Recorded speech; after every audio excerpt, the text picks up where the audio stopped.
Another day, another basketball stories na naman ang pagkikwentuhan natin.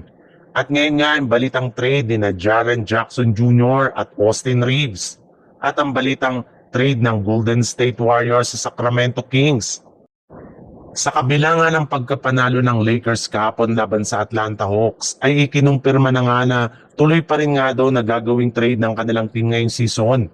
At isa nga sa mga itinutulak na move ngayon sa Lakers ay ang posibilidad na pagkuha nila kay Jaren Jackson Jr. mula sa Memphis Grizzlies gamit si Austin Reeves. Mismo ang NBA agent na nga ni LeBron James na si Rich Paul ang nagbigay ng ganitong klaseng trade. Kapag nakuha nga nila ito ay magkakaroon sila ng isang legit na scoring at defensive big man na mas reliable kumpara kay DeAndre Ayton. Meron rin naman nga itong shooting sa 3-point line kaya sigurado nga na hindi pagsisisihan ng Lakers kung makukuha nila ito sa isang trade. Pero ayon nga sa ibinulgar na balita, bagamat man nga kinukonsidera ng Lakers ang ganitong klaseng trade ay nagdadalawang isip pa rin nga sila kung isasakripisyan nila dito si Austin Reeves. Napakalaki rin naman nga ng impact ni Reeves sa Lakers ngayong season nang hindi pa ito nagtatamo ng injury.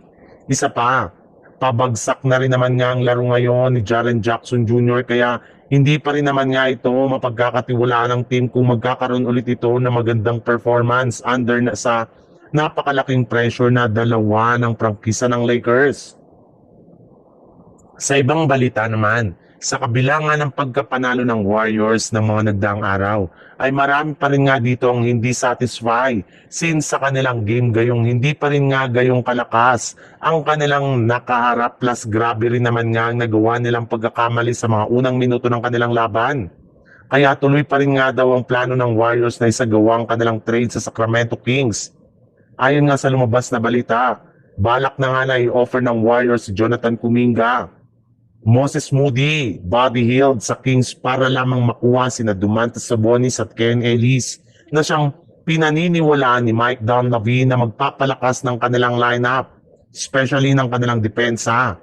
Sa ganyang paraan nga ay magkakaroon na sila ng isang legit na defensive player at isang legit na superstar big man na siguradong magpapalakas ng kanilang lineup ngayong season.